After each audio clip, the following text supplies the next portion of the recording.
मेरी सास सरसों के तेल से मेरे सर की मालिश करती और मैं फौरन सो जाती, लेकिन सुबह जिस्म भारी भारी सा होता। एक रात तेल की बोतल मैंने बदल डाली। जो ही सास मालिश करके गई, मैं आंखें बंद करके लेटी ही थी कि मुझे आज मेरा शोहर मुझे छोड़कर परदेस जा रहा था। रो रो कर मेरा बुरा हाल था।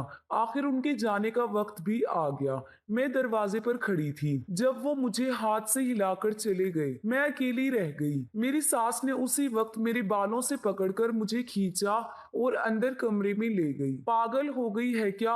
अपने शोहर के जाने पर ऐसे नहीं रोते, ये नहुसत की अलामत होती है। चुप करके बैठो वरना पता नहीं मेरे बेटे का सफर कैसे गुजरेगा। सास ने मुझे डांट दिया। मैं अपने कमरे में चली गई। शाम को उठी तो दिल बोझल सा था। अम्मा मुझे कड़ी नजरों से देख रही थी। वो सर से पांव तक मुझे यूं घूरती जैसे मेरा कोई खास जायजा ले रही हो। फिर मुझे अपने पास बुलाकर बोली, ये लाल दुपट्टा क्यों ओढ़ रखा है? ये तो सुहागने ओढ़ते हैं। तेरा शोहर परदेस चला गया है। ये दुपट्टा उतार कर जाकर काली चादर ओढ़ ले। अच्छा नहीं लगता।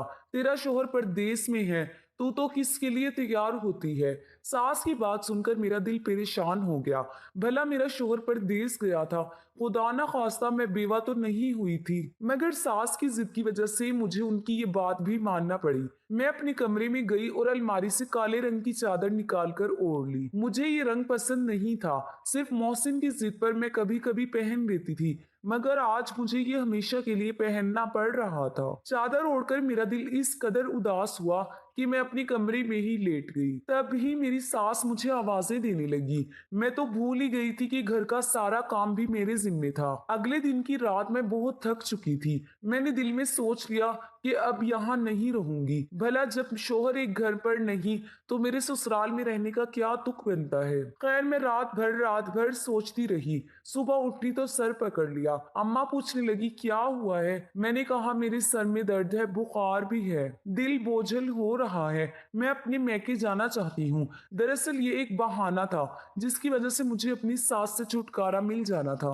मगर उन्हें तो जैसे किसी की परवाह ही ना थी। अरे मामूली सा बुखार है, शाम तक उतर जाएगा, ना उतरा तो फिर तुझे डॉक्टर के पास ले जाऊंगी। सास ने मुझे तसल्ली दी। मगर अम्मा मुझे अपने मैके जाना है, मैं अम्मी अब्बू से मिलना चाहती हूँ, दिल का बोझ भी हल्का हो जाएगा। क्यों भाई, तेरे दिल पर कौन सा बोझ है? उन्होंने मेरा जैसे मजाक उड़ाया। हम भी तो 2-2 साल अपने मियाँ से दूर रहते थे। सास जैसे मुझसे अपने गमों का बदला ले रही थी। मैं परेशान खड़ी थी कि उन्होंने मेरा कंधा तक ना दबाया और मुझे चारपाई पर बैठने का कहा। मैं बैठी तो सास ने मुझे ताकीद की कि मैं एक कदम भी ना हिलूं। मैं बैठी रह गई। सास अंदर से एक काले रंग की बोतल लेकर आ गई, मुझे चारपाई पर लेटने का हुक्म दिया।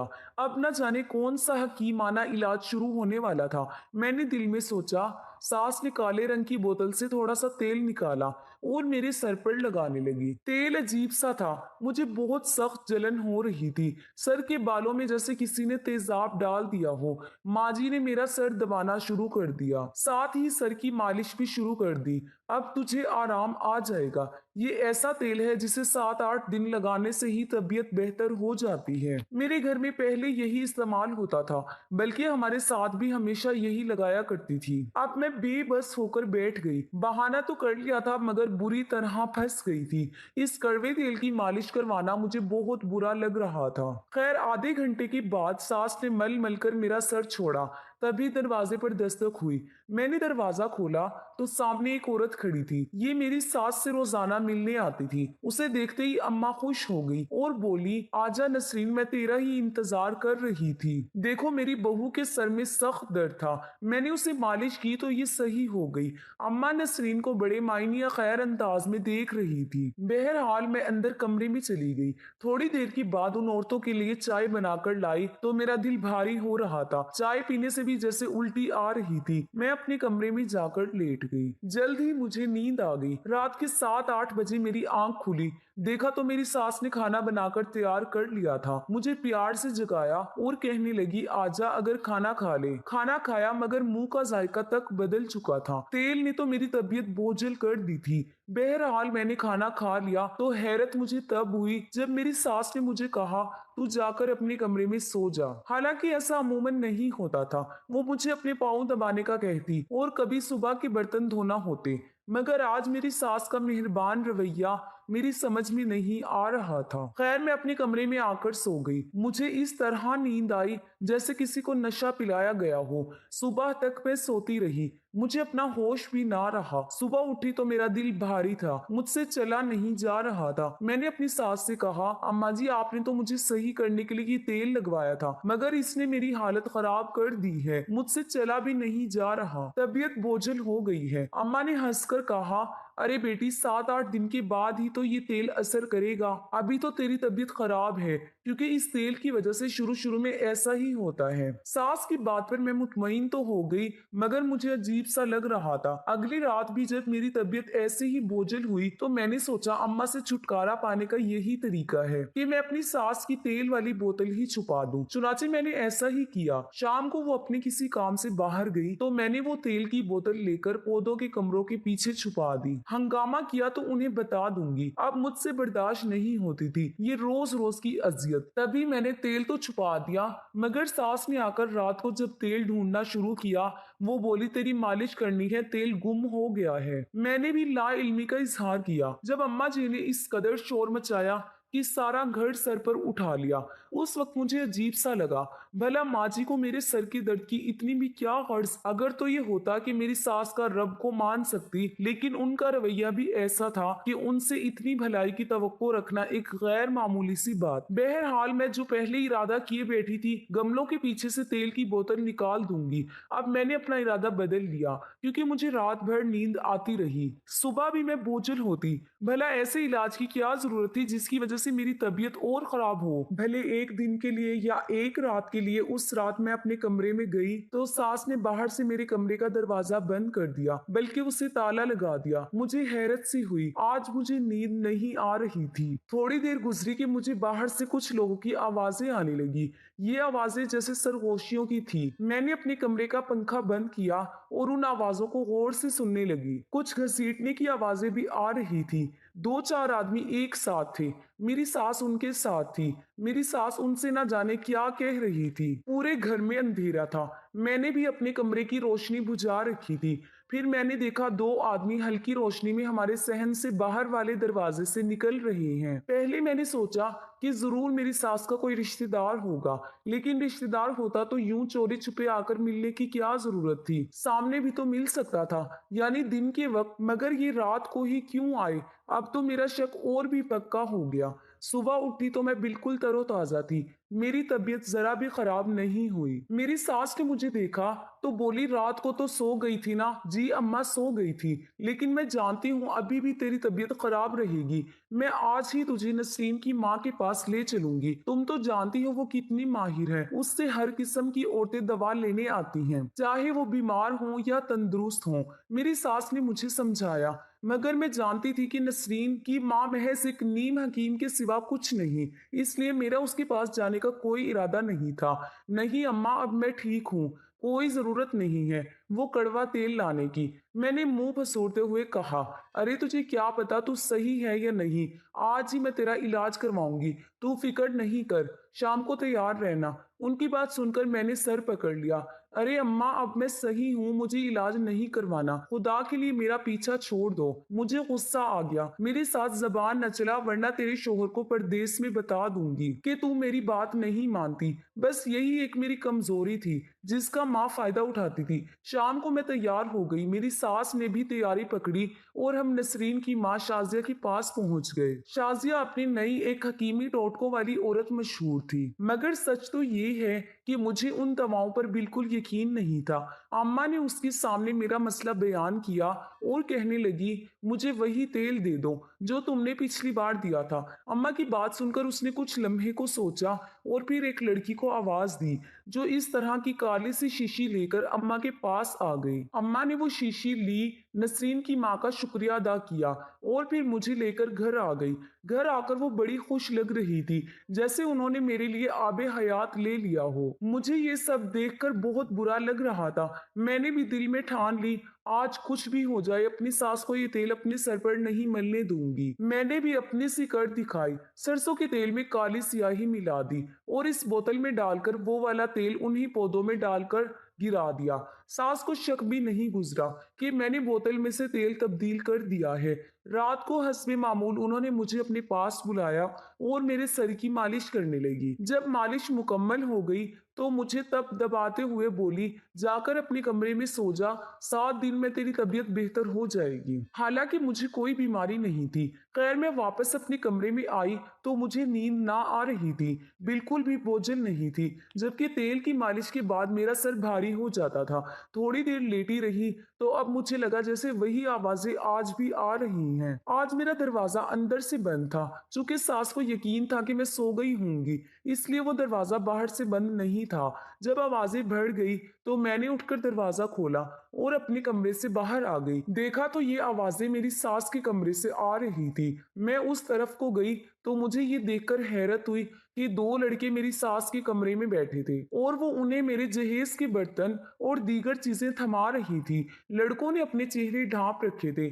उफ उफ खुदाया, तो क्या मेरे जहेज का सामान। ये सोचते ही मुझे चक्कर आ गए। आगे बढ़कर मैंने अपनी सास का सामना किया और कहा, अम्मा जी ये कौन है और मेरे जहेज के बर्तन इन्हें क्यों दे रही हैं आप। मुझे देखकर मेरी सास बौखला गई। तू यहाँ कैसे, तुझे कहा था ना कि सो जा।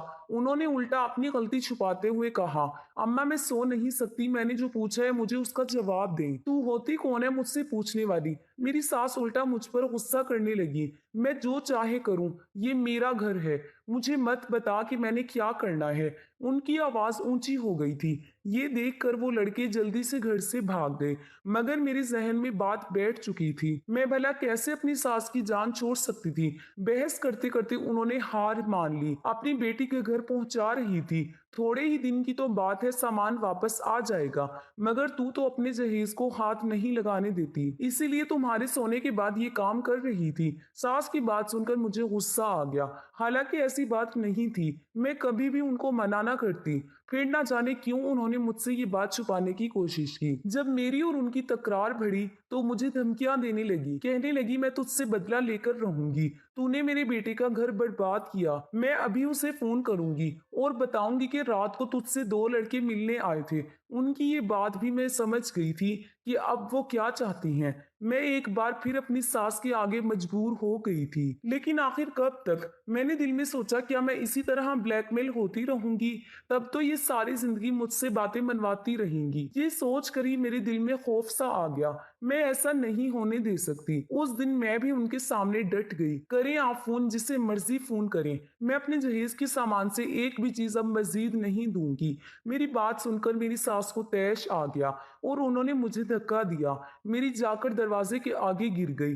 वो गुस्से में दंदनाती बाहर गई तो मैं अपना सर पकड़कर बैठ गई।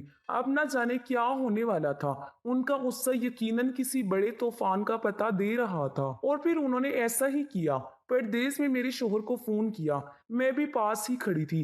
वो मेरे बारे में ऐसी ऐसी बातें कर रही थी जिनका मैं तसव्वुर भी नहीं कर सकती, मगर उनकी बातों में ऐसा जहर भरा था कि असगर भी मजबूर हो गए।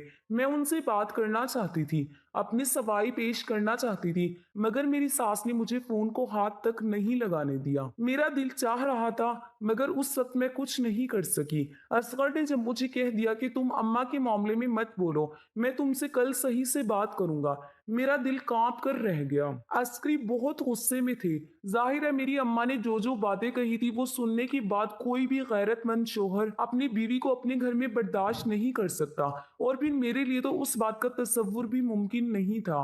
अगले दिन उन्होंने मुझसे फोन पर बात की। मैं समझी कि शायद वो मुझसे हमदर्दी करेंगे, मगर उन्होंने रात भर सोचने के बाद यही फैसला सुनाया कि उनके परदेश जाते ही मैं भटक गई थी। उनकी गैर मौजूदगी में मैंने उनकी अमानत में खयानत की। इस बात ने मुझे आंसू में तर कर दिया। सोच नहीं सकती थी कि मेरा शोहर मुझसे ऐसा रवैया रवा रखेगा। मुझे तलाक हो गई। उन्होंने 3 लफ्ज कहकर मुझे अपनी जिंदगी से हमेशा हमेशा के लिए निकाल दिया। मैं रोती पीटती अपने माँ बाप के घर आ गई।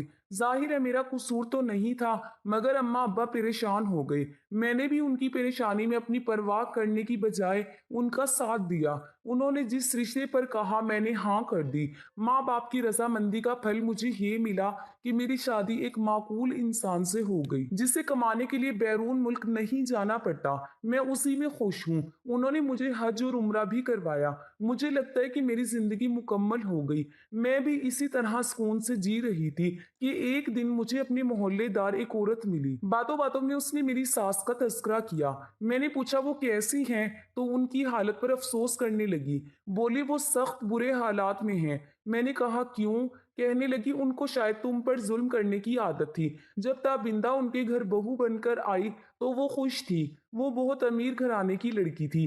ढेर सारा जहेज भी अपने साथ लाई थी। मगर ताबिंदा ने आते ही उस औरत को सीधा कर दिया। उसकी एक बात ना मानती और ऐसी ऐसी बातें अपने शोहर के सामने करती कि बुढ़िया का बस न चलता। जाहिर है ताबिंदा खूबसूरत भी थी और अमीर भी। उसका कुछ रोग वैसे भी था। तुम्हारी सास तो तुम्हारी आदी थी। उसने ताबिंदा के साथ भी वही चालाकी करने की कोशिश की तो ताबिंदा ने एक रात अंधेरे में उसे रंगे हाथों पकड़वा लिया। दरअसल तुम्हारी सास का मसला था, उसे शुरू से ही चोरियां करने की आदत है। ना जाने उसे ये आदत क्यों है। हालांकि घर में खुदा का दिया सब कुछ है, मगर अपनी बेटी को अपनी बहू की चीजें देना उस औरत का पसंदीदा मशगला था।